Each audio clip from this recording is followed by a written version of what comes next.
Warren's one of valuable investment advice is, read Ben Graham and Phil Fisher. Read annual reports. But don't do equations with Greek letters in them. What do Warren mean by this? Ben Graham taught that you should only buy a stock when it is selling at a low price in relationship to its long-term value. The low price will give you a margin of safety against calamity. Phil Fisher said that you need to buy a high-quality company, then hold it for a long time and let the retained earnings build up the value.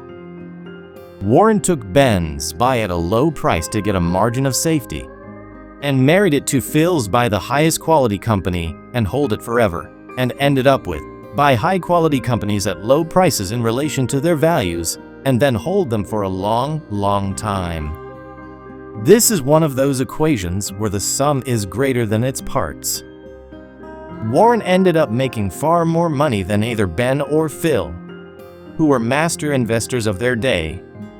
As far as the equations with Greek letters in them are concerned, they are for the Wall Street types who didn't get around to reading Ben and Phil.